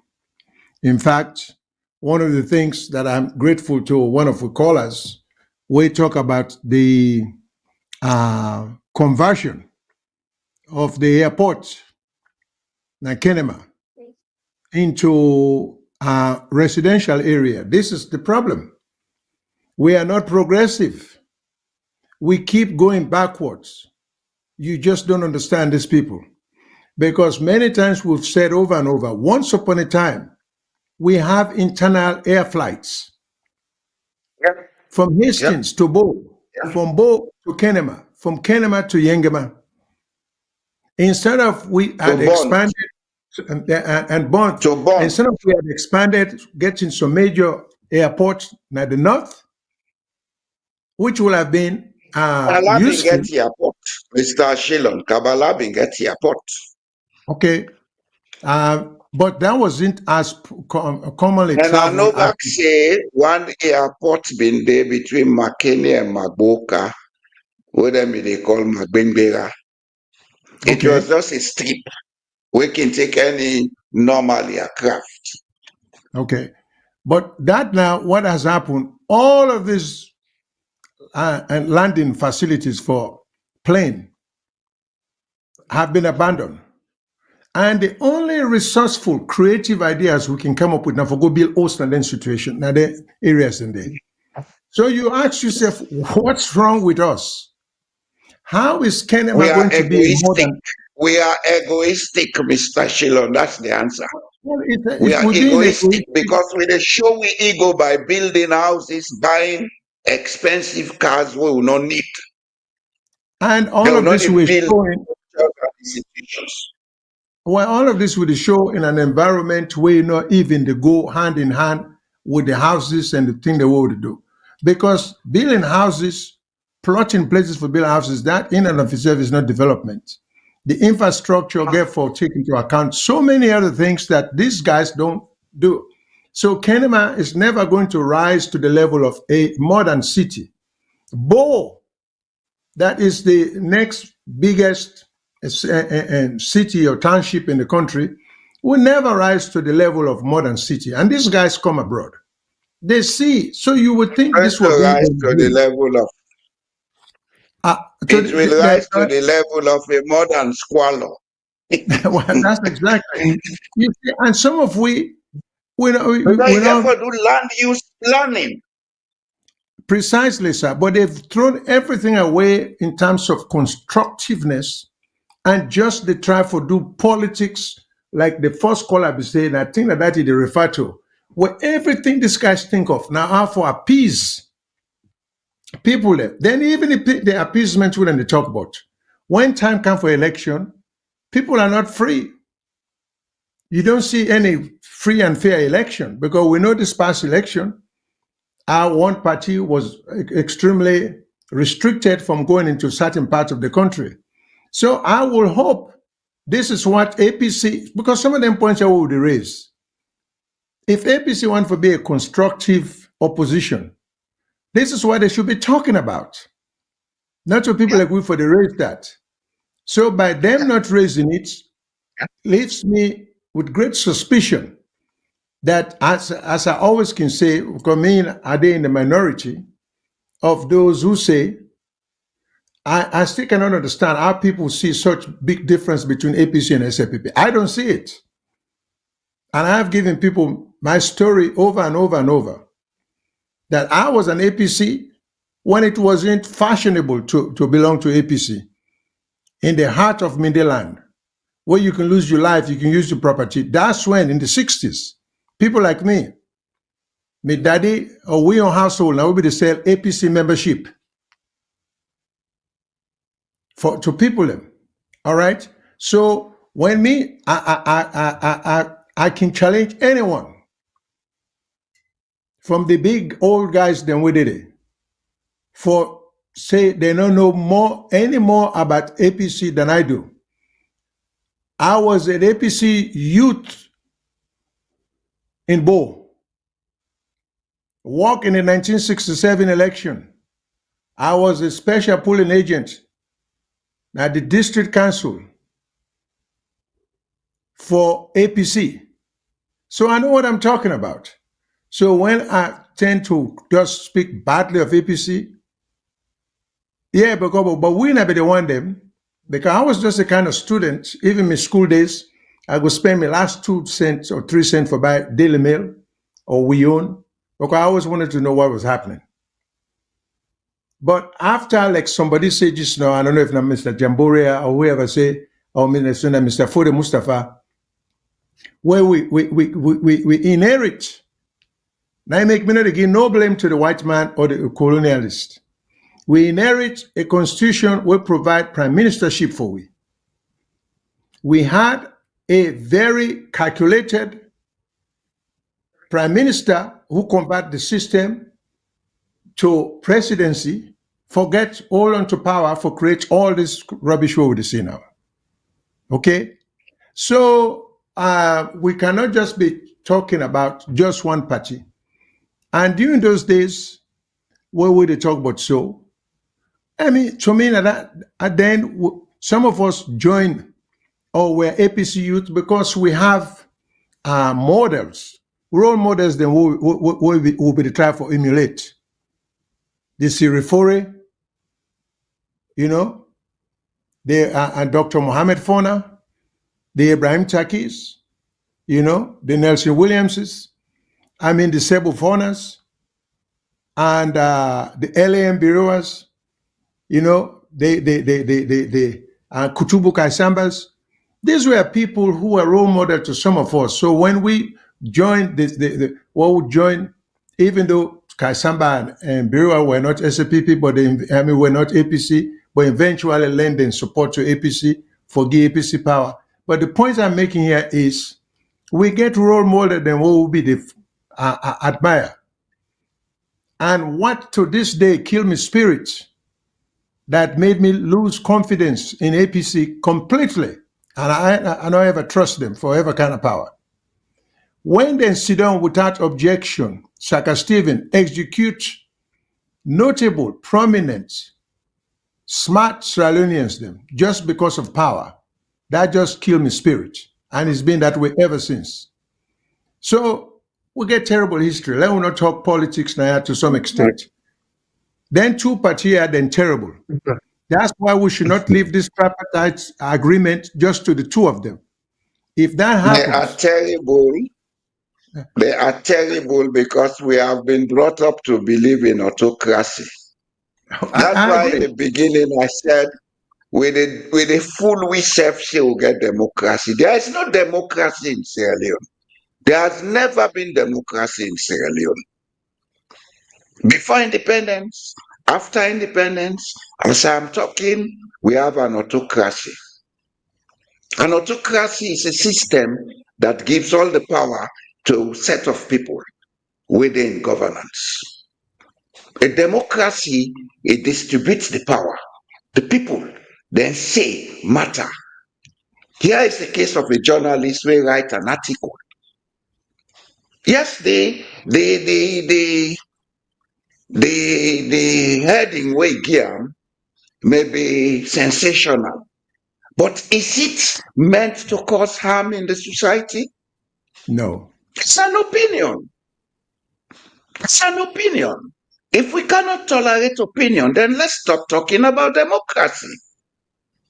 Because free And that's why, speech is allowing people to give their opinions. As long as the man not say, "Una go to gun law pull madabi."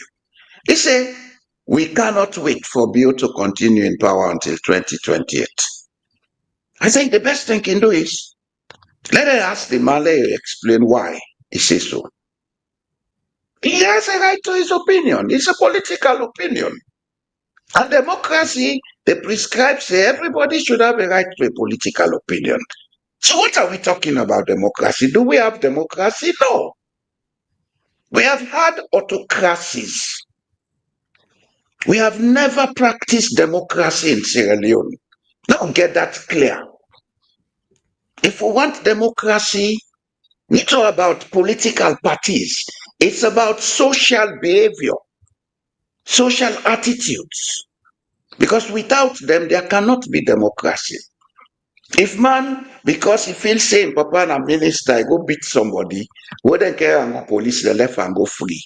Then the wow, then wound, then put case in head. Then it is an autocracy with the power. There are diverse examples you can look at out there. Left for the blindfold, we say, no, change the way we think. We talk about Usman, talk about mindset in Africa, and other issues here. Other issues here. The way how they think now make we, and because we they think wrongly, we they do everything wrongly. And for make society change from the way they think wrongly and begin to do things rightly, now a class of people get that responsibility. That class that calls itself the intellectual class. If we cannot think rightly, then let's stop talking about us being intellectuals. Me, I don't change you. So I will continue for call myself intellectual. Mr. Shilon, take over. I'm in agreement with you, sir. I'm in agreement with you because these are the things I hope we will learn for understand, and they will see what will happen. So of course, me and you will not say we'll get plenty for talk, but they would just see if we could take another caller because we're approaching the end of the show. I think we'll get like 15 more minutes. Let me take another call. Hello, caller. Who's where you call from? And please feel free for state your name or not. Mr. Shilo, this is Omar the call again. Okay, Mr. Omar, thanks for calling. Okay. Make I emphasize first on that playing field issue. Not to rumor, not to for yourself na area. Me they live now 25 Mame Fofona Street, just na the playing field. And na there I grow up. Me and the playing field now always street they beat me and the playing field. Now they me grow up. So I know very well when I tell you say they don't demarcate the place for Selam. As I tell you now, they don't put peg then they now all over for Selam. The only thing way be hold them. Na the election. As I tell you so now, so let you know how serious it is. And again, I see una quote me statement out of context. What I try for talk, Mr. Shilom, and then side what me could enjoy. Then side I would enjoy politics now, would enjoy what I see governance now. How would the people govern win now because of we get institutions the way they work. We get civil societies there, where the one sees advantage by you. If they turn up for you, like you can't know they. And if you mistake, you do something against the law, then go to for you again. We get civil society, independent people where they hold the government to accountable. Now that we lack in Sierra Leone. We know, so we all, if you go to, but if we don't get the right people where they talk for we as a politicians, we as a citizens in that country, for instance, if a politician thief or a politician cause something, they want all them. Now we the citizens, we the block, now we the turn defense for the politicians. If they govern bad, we safe now we the turn defense. And we see within an opposition, we in a defense. We see we go na power. As soon as we go take power, we don't forget. So now the problem that we get when I say no, we pull on politics, not me say we for left and free engine, but no, we left institutions of work. Let we left the law, let the law work. But once we don't do, Mr. Shilon, as I tell you so now, no matter what in this government do, believe me, in the eyes of the SLPP, it's okay. The eyes of the APC, it's not right. And they go talk all kinds, they go talk like say, then study law pass everybody, but as soon as they go na power, then forget everything they don't talk. Now this now a problem. We not get people where they stand. We not get civil society right now. As I tell you so, how a government go exist or a country go exist, civil society no day. We got only get SLPP and APC. Open the SLBC like you see, or open AYD listing. We get set of APC and we get set of SLPP. It's very bad. Just like you one statement. Then say somebody talking recently in a conference on democracy in Oslo, named Iyad el-Baghdadi. He said the greatest threat to democracy is not autocracy, but hypocrisy. Now you don't talk so much. This APC, SLPP, where APC not in a power, everything wrong. SLPP then a power, every wrong is right. Now hypocrisy. It's right. Yes, hypocrisy. And this is the problem. This story where they talk to right now, I talk again at the last program. Everybody they pay the same money, but believe me, I don't need a different platform. The way people they defend them, just because of them coming at this region. If you know APC, a government to do bad, and APC government to do bad, not mean anything for wrong. You see, even the United States, some people right now, you see when Donald Trump do something where they against, then go come out. When Biden do something then they against, they go come out. That don't mean say they not get support for Biden, but then they stand for the right thing. Now this we want in Sierra Leone, but everything in Sierra Leone, you don't do we against them. Everything. So nobody no got an honest opinion. Everybody they talk right now, even the one the way they talk right now, we go criticize government. Any when I make 50 program, now 50 program that now criticizing the no go one program and go talk good about the government. Why? Because they are in the opposition. They are fighting to come in. As soon as they come inside, they don't turn defense. So now this we go for left. Now I tell you, see the way forward is that Sierra Leoneans we go for think as Salone. We go for put Salone first. And we think as citizens, we want to move that country to go, not as political parties. Thank you very much. Yeah, I understood now, sir. Thank you very much. And I think maybe on the same platform. Precisely. It's kind of disappointing because with the area situations like that, like the airport situation, there is an incident in I don't care. The control room is asking us if we have time for one or two more calls. Yes, we do. Yes, we do. But quickly now, I don't care. Some area when they play football, then like a marketplace, somehow.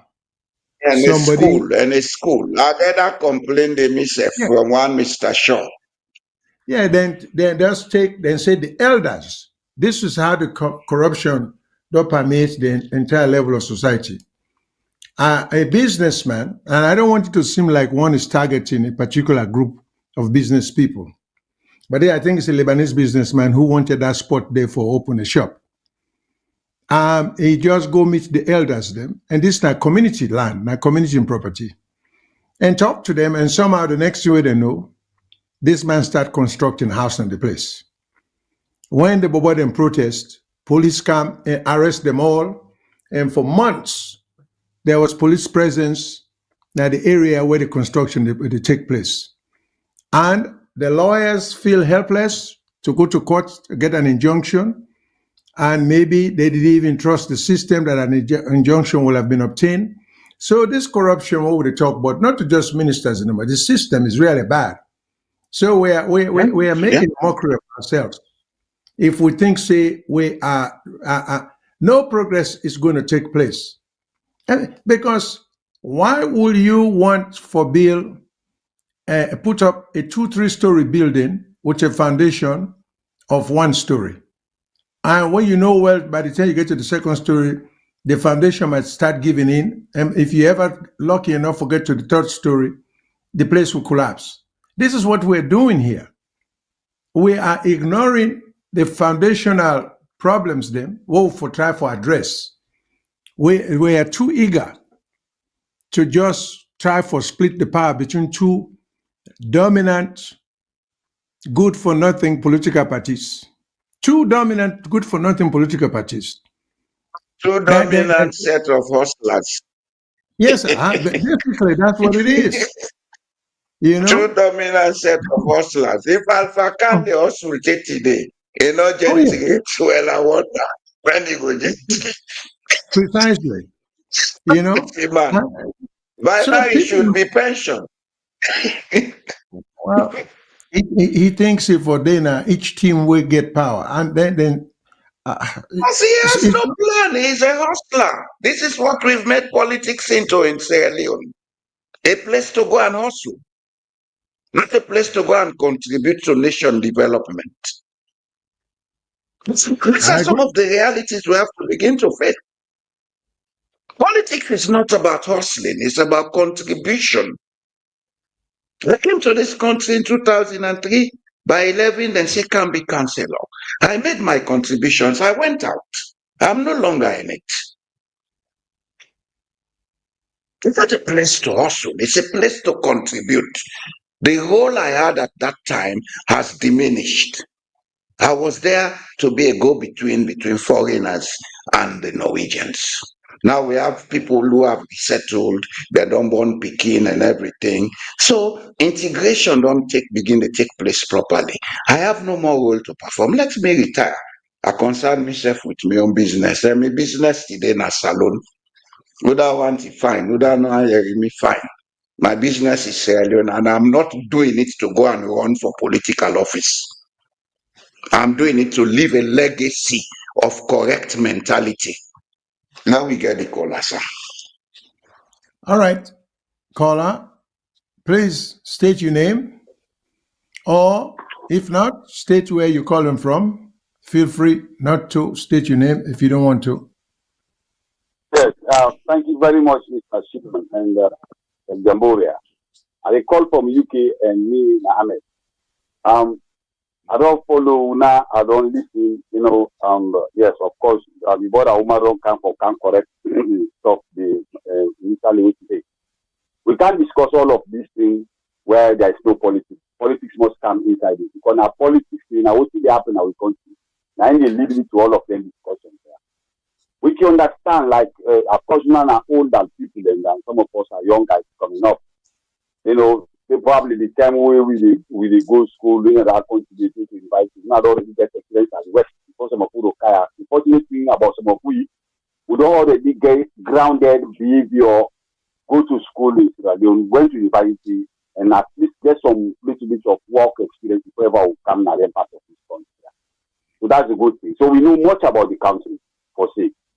So, and looking at what is happening today, we accept, say, corruption and other things that may happen. But we long for changes because we can't keep doing the same old thing, over and over. So now make people in the voting for remove this person, come with this person for change. And that's exactly what the government promised to people. That the people are tired of buying rice 200,000, now how much for the rice now? 800,000 to 900,000. Clear. So everything is quadruple now. It's, much. And this is not what people they ask for. So if this government come, we see what did happen. We can what did lead to all of this. If we get a full set of people, a set of rogue politicians, now then this man can set up with. These guys will not get any interest about the country. Now, look where the chief minister today. Don't come back now, London. Look in Western Kenya. So how then guy we don't see that Europe, remembering that the West not even make anything for themselves, only for them for being given power. People from nowhere today, they are rich guys, these young guys. So they just go in for grab money. Look at the episode of embezzlement. You see, you get a clerk of parliament who is and for the West. How on earth? We'll be getting kind of incidents during the past government. No, we got for say the tax now. We agree, say, and Escoman government is corrupt. Of course, checking government, you can't blame APC alone or one side of the country. All of these people, all the Southeasterners, most of the top people, the way we know where the young who are go school, they all have them for that government. These are people that were, they all be inclusive. During that one party time, old world rule. Of course, we see what them come back. You get some people the way I point, even from look at this the party system. The party system people in the type of talk. Of course, we see some northerners and northwestern people them. They cut across SNP, they did support. It's only the problem we will get that the southeast where they see if then they get into this party that people they stick into. So democracy as somebody operate at that side. We see what happened after the election. When they burn them, company they host them. Then they change their own brother, they now bush and they chop them. Then they cut the hand. Imagine one not to know. So imagine this. Because the leader, the president, they go in for which tribal. When they see them, when they go for a campaign, the West. So all of this, it manifests. We go for say things as they are. When this government now, whether they tell you, whether they see the Shilon with Jamboree, it's terrible. Yesterday, one of the friends called me. In land where you don't get natural for some time. As I tell you, so one phone a long grabber in the bill. Because they get power. Anytime this thing they happen over and over, it's terrible what it happen. People they land the way they get documents and they take it out of their hand. And if you check most of them because they are leaders, because they get the connection. Now they happen now. We won't be good at that soldier. They even get land, I tell them say go give their back, don't go take person land. He's only in the army for nearly 20 to 30 years. Yes, because of the but I know they condone now. You don't mean say because I'm a brother when you do something for support. No. I hate somebody where they take what you know belong to them. I don't let criminal attitude at all. When you want something I say call me not the youngest one, I can help. Now me they pay for giving picking school fees, they have to do. But I don't want to make you go involved into corrupt things. But this thing, what is happening at this government, Mr. Jamboree, is terrible. Because now that country we go school, we know everything. We don't see past government. But this is the worst. Truly, this is the worst. Me, I know they support nobody. I'm not into any partisan. Today we get good people now that country. Some of who they need for support. Because one thing is, we steal for the poor people. Some of who will afford. But what about the poor? No, the poor in the whole of Tongo, which is Papa come away, we don't go set to Namendi line. The Tongo feel go there to the Wilma dilemma that I did. Look at those poor people. When you have a small one, they go there. I see. So how these people they survive? There's no think about that. Thank you very much. Thank you, Mr. Shilon, Mr. Jamboree. I do appreciate All right. it. You're quite welcome. And let me just end with show by reading a comment that came in. And the person is saying, now, this is what I call an intellectually minded political discussion. But unfortunately, our people rather listen to mediocre social media pundits than subscribe to a credible platform like VOS.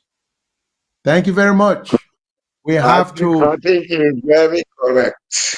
Yes, sir. And we have to shout it from the rooftop. He's We very need more correct. people in the crowd. So I have said everything I have to say. I will leave it up to my co-host, Mr. Jamboree. We've reached the end of the show. But anything you have to say, sir, you're quite welcome to add to what you've heard so far or anything you get in mind.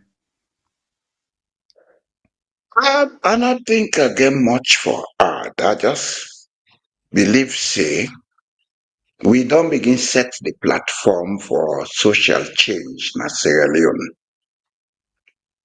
We not get for left Sierra Leone for say how for do. Now for do make we don't reach you out this so. We the intellectuals, and I repeat this word, we the intellectuals, we have a sacred duty to our country. Let us take all those countries without mineral resources.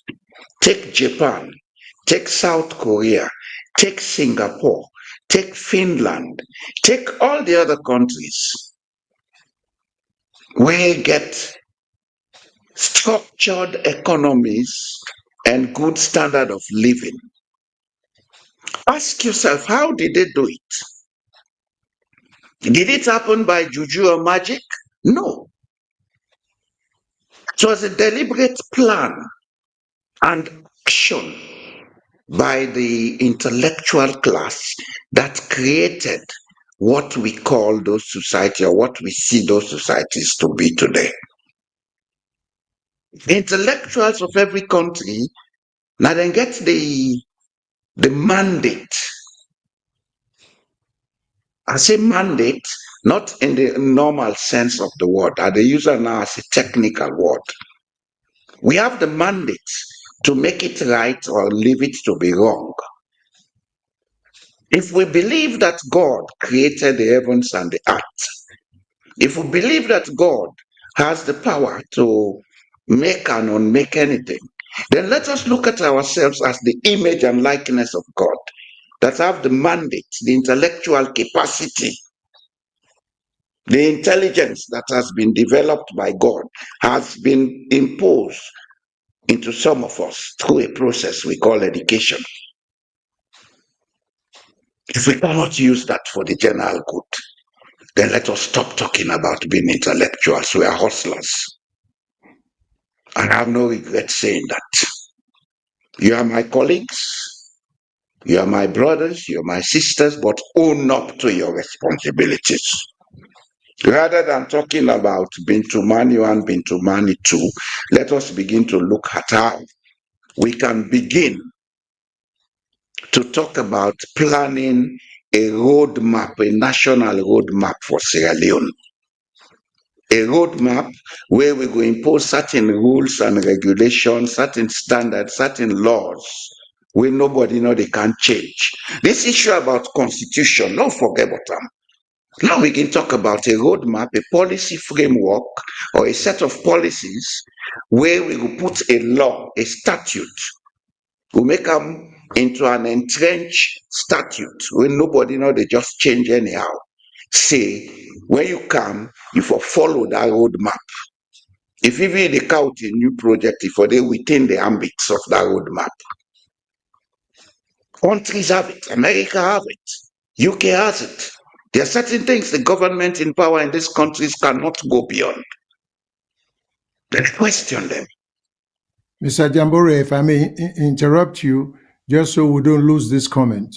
Now, someone sent in a comment saying, all these illegitimate government has to do is contact VOS for financial and political advice. With well-seasoned minds like Mr. Kagbo, Matilda, Mr. Shillon, and Mr. Jalo Jamborea, you can't go wrong. So I just wanted to read that comment. And It's a praise for us, but at the same time, we all have to be on board. Nation building is a collective thing. The one way with the aid and abet autocracy is by leaving nation building to a few set of people. I am on social media not because I want recognition, but because I want to sensitize Sierra Leoneans that nation building is a collective task. It no matter whether it is Sierra Leone, it no matter whether it is Namas, or it is Levuma, or it is Lome Togo, whatever you have to do to help build the nation, do it, and do it with ethical caution. Why I said ethical caution? All this issue they talk about people going to grab land to build houses. I bet you, Mr. Shillon, they make them as an hypothesis. If we investigate who are the people for whom these lands are being misused, people like me and you within the diaspora, where they support them political parties in power. There are a lot of things we have to address about Sierra Leone, especially us in the diaspora, because we get the ability to get small revenue or funds. We go because we associate with certain political parties. We help them for misuse the country. Now we in a power. If a country has to become a country, it is the responsibility of everybody who they claim saying a citizen. and no matter whether it's inside Salone or it's outside Sierra Leone. Let we try for learn that, and let's try for begin implement that. If we have a bad person as president, it is all of us who created that bad person.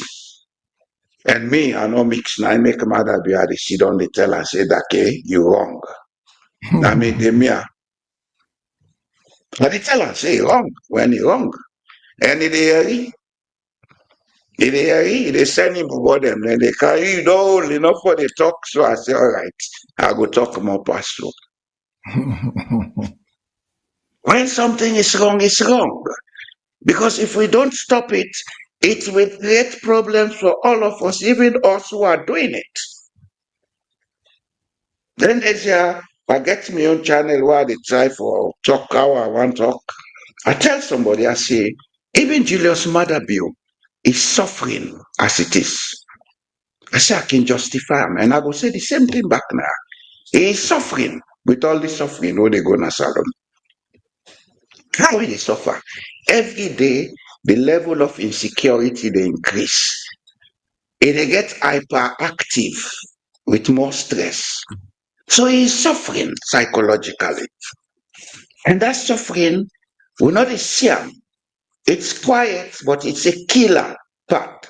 Stress kills people. It's a killer part he's on. It's better for him to begin to look at how can I do the good so that there will be less social tension. Governance is not about creating social tension to abuse force. It's about creating social safety nets for minimized tension in society. Not to forgo make millionaires. Now create social safety nets. Allow institutions and systems for make people them able live, them build up themselves. Not only for the pool go give them. Create a situation let people are able build up themselves. If that man a carpenter, let him doing carpentry work, he profit from him. If that man a farmer, let him doing farmer work, he profit from him. But if you create social tension of inequalities and tension, then you yourself will suffer it. You get more need for feel insecure, and because you feel insecure, you just suffer quietly.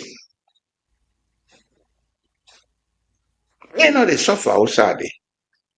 I may not be as rich as Julius Maderville, but I know they suffer because they sleep free. I get glass domot, glass this, glass that. If I want, I left me domot to pay asleep. You see, let us think about what we do unto others coming back to us, because even science tell we that for every action, there is always going to be a reaction. If you think you do something and go scot-free, it's coming back to you. It will come to you in a way where sometimes you know they no say nothing, but it affect you. So dear, the intellectuals, let we own up to our responsibility. Sierra Leone has so much where some of una for don't be billionaires, but una not they be billionaires because una they live on how for do hustle Yeah, and dimension. they want to take shortcuts. Oh well, mind that. So that's my last word for today. Thank you so much, sir. As always, Mr. Jamboria, you've always been sensational, wonderful, educational. We've learned so much from you each time we'll get you on the show. So we hope we'll see you again. And thank you very much for making yourself available and giving me the access for tap on you know-how. Thanks a lot, and we're looking forward to seeing you. So good night, everybody. Yes, Until next week, this is Mohammed Shilan saying goodbye.